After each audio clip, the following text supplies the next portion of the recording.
దేవునికి స్తోత్రము, దేవదేవునికి వందనములు. ప్రభువైనటువంటి యేసుక్రీస్తు నామంలో మీ అందరికీ శుభములు తెలియజేస్తున్నాను.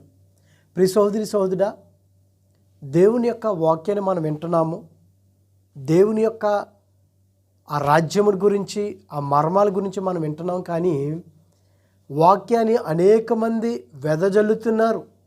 దేవుని యొక్క వాక్యము విత్తనం వలె పొలంలో చల్లబడినటువంటి ఆ విత్తనం వల్లే ఉన్నది. అయితే నిజముగా మన యొక్క నేల సరైనదిగా ఉన్నదా అంటే, మన హృదయము, విత్తనమేమో వాక్యాన్ని సూచిస్తుంది, నేలేమో మన హృదయాన్ని సూచిస్తుంది. నువ్వు ఎటువంటి హృదయాన్ని కలిగి ఉన్నావు? మంచి నేలలో పడినటువంటి విత్తనం వల్ల నువ్వు ఫలిస్తున్నావా? ఏ విధంగానో ఈ యొక్క సమయంలో దేవుని యొక్క వాక్యాన్ని మనం చూద్దాం. లూకా సువార్త 8వ అధ్యాయము 4వ వచనంలో చూసుకున్నట్లయితే, ప్రభువైనటువంటి యేసుక్రీస్తు వారు ఆయన ఉన్నప్పుడు బహుజన సమూహములు కూడి పట్టణం నుండి ఆయన వద్దకు వచ్చుచుండగా ఆయన ఉపమాన రీతిలో ఈ విధంగా బోధిస్తున్నాడు. ఆయన విత్తువాడు తన విత్తనములు విత్తుటకు బయలుదేరును. విత్తేటువంటి వ్యక్తి పొలానికి వెళ్ళేటప్పుడు ఏం తీసుకెళ్తాడో? విత్తనాలు తీసుకెళ్తాడు. అలాగే దేవుని సన్నిధిలో ఉన్నటువంటి దైవ సేవకుడు కూడా సంఘంలో ఉన్నటువంటి విశ్వాసులకి వాక్యాన్ని వెదజల్లుతాడు. ఇదిగో విత్తటానికి వెళ్ళేటువంటి వాడు విత్తనం తీసుకుని వెళ్తున్నాడు. విత్తువాడు తన విత్తనములు విత్తుటకు బయలుదేరును. అతడు విత్తుచుండగా కొన్ని విత్తనములు త్రోవ పక్కన పడెను. చూడండి, విత్తేటప్పుడు ఆ యొక్క విత్తనాలంటే కొన్ని త్రోవ పక్కన పడ్డాయి. అయితే ఆ త్రోవ పక్కన పడటం వల్ల త్రోవలో అనేక మంది నడుచుకొని వెళ్ళటం, తొక్కబడటం వలన అవేమైపోయినాయి? పక్షులు వచ్చి వాటిని ఎత్తుకుని తీసుకుని పోయినాయి. ఆహారం కింద పనిచేసినాయి వాటికి. అలాగే మరికొన్ని రాతి నేలను పడి మొలిచి, కొన్ని అయితే విత్తేటప్పుడు రాతి నెలలో పడ్డాయి, మొలిచాయి. కానీ చెమ్మ సరిగ్గా లేనందున అవి సరిగ్గా ఫలించలేదు. ఇదిగో మరికొన్ని విత్తనాలైతే ముండ్ల పొదల్లో పడ్డాయి. అయితే ఆ ముండ్లతో పాటు అవి మొలిచాయి. కానీ ఆ ముండ్ల పొదలో ఆ యొక్క వాటిని ఏం చేసినాయి? కిందకి అణిచివేస్తున్నాయి. మరికొన్ని ముండ్ల పొదల నడుమ పడెను. ముండ్ల పొదలు వాటితో మొలిచి వాటిని అణిచివేసెను. మరికొన్ని మంచి నెలలో పడెను. అవి మొలిచి నూరంతలుగా ఫలించెను. అందుకే ప్రభువైనటువంటి యేసుక్రీస్తు వారు అంటున్నారు, చెవులు గలవాడు వినుడుగాక అని బిగ్గరగా అరుస్తున్నాడు ఆయన. చూడండి ప్రియ సోదరి సోదరులారా, మనము కూడా దేవుని యొక్క వాక్యాన్ని మనం వింటున్నాం. నిజంగా మన హృదయం ఏ విత్తనముతోటి పోల్చబడింది? మంచి నేలలో పడినటువంటి విత్తనము నూరంతలుగా ఫలించిందని దేవుని యొక్క వాక్యం సెలవుస్తుంది. ఇదిగో ఆ త్రోవ పక్కన పడినటువంటి ఆ విత్తనం అయితే పక్షులు ఎత్తుకుపోయినాయి.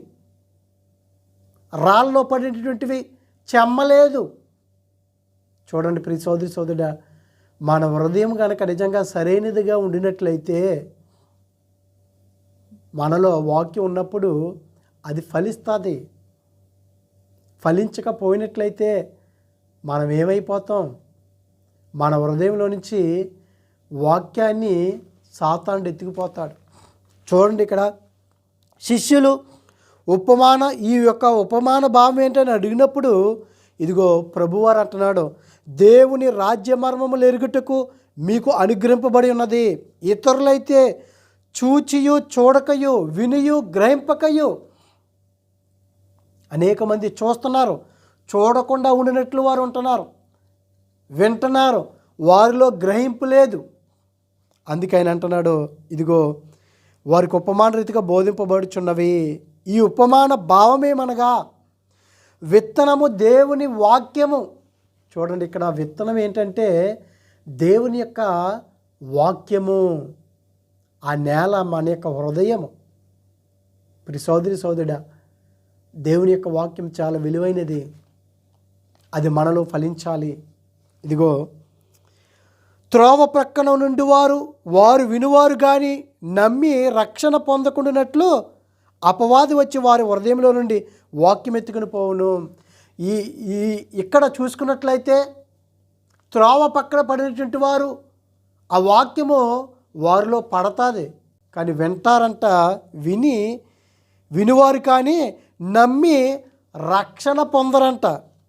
రక్షణ పొందపోవటం వలన ఆ యొక్క వాక్యాన్ని అంటే పక్షులు ఎత్తిపోతానంటే సాతానుడు వారి యొక్క హృదయంలో నుంచి వాక్యాన్ని ఎత్తుకుపోతున్నాడు. ప్రియ సోదరి సోదరుడా, వాక్యం కనుక మన హృదయంలో లేకపోయినట్లయితే, సాతానుగా ఎత్తుకుపోయినట్లయితే మన కుటుంబాలను మనం కట్టుకోలేము. మన యొక్క ఆత్మీయ జీవితాల్ని మనం ఫలింప చేసుకోలేము. ఇదిగో దేవుని యొక్క వాక్యం చెప్తుంది, రాతి నేల నుండి వారెవరనగా వినినప్పుడు వాక్యమును సంతోషంగా వింటారు. ఈ వాక్యము నా కొరకే వచ్చింది, ఈ వాక్యాన్ని నా కొరకే దేవుడు ఏర్పాటు చేశాడు అని సంతోషంగా వింటారంట వీరు. కానీ వారు వేరు సరిగ్గా లేకపోవనందువలన,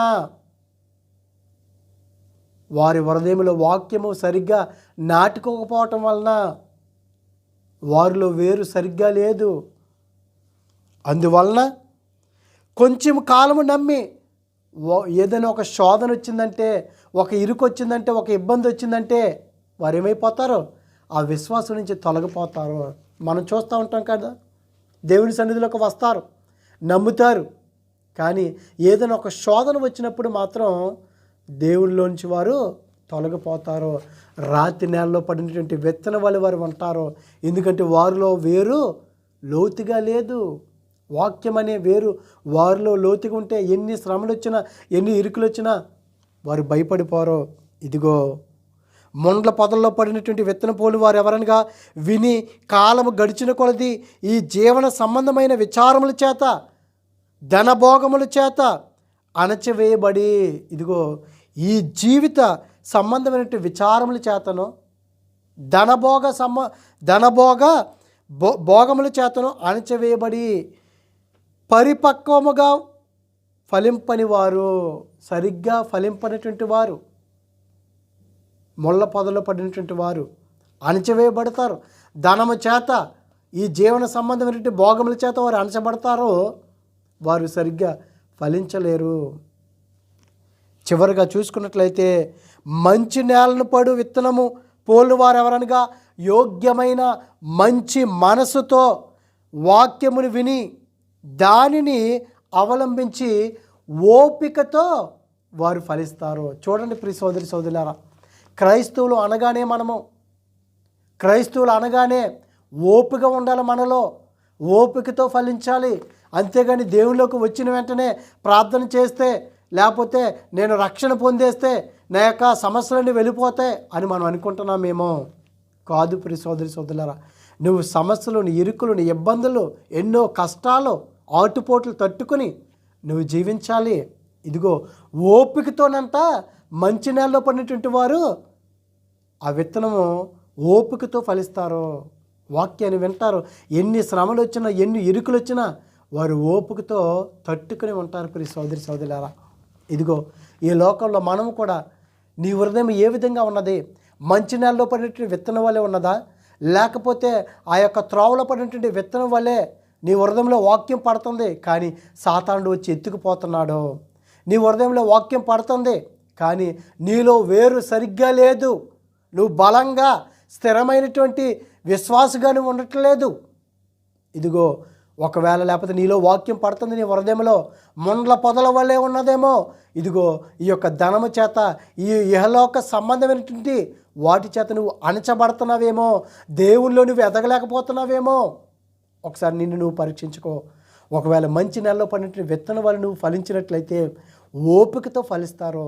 కనుక మనందరము కూడా మంచి నేలలో, ఆ మన హృదయం కూడా మంచి నేలను పోలినటువంటి ఆ నేలగా ఉండినట్లయితే, ఇదిగో విత్తనం అయితే ఒకే విత్తనం, వాక్యము ఒకటే, కానీ హృదయాలు సరైనటువంటివిగా లేవు.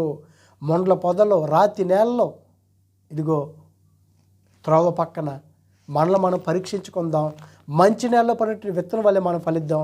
అటువంటి కృప దేవుడు మనందరికీ దయచేయును గాక. ఆమేన్. పరిశుద్ధుడా, ప్రేమగల తండ్రి, మహిమగల దేవానికి స్తోత్రములు దేవా.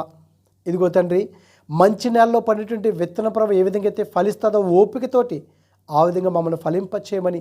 ఇదిగో దేవా, రాతి నేలలో పడినటువంటి విత్తనం ప్రభువా, ఇదిగో తండ్రి, వాక్యాన్ని విని సంతోషంగా, కానీ వారిలో వేరు లోతుగా లేకపోవటం వల్ల వారు నా తండ్రి ప్రభా వెడలిపోతున్నారయ్యా, నీ నుంచి దూరంగా వెళ్ళిపోతున్నారు.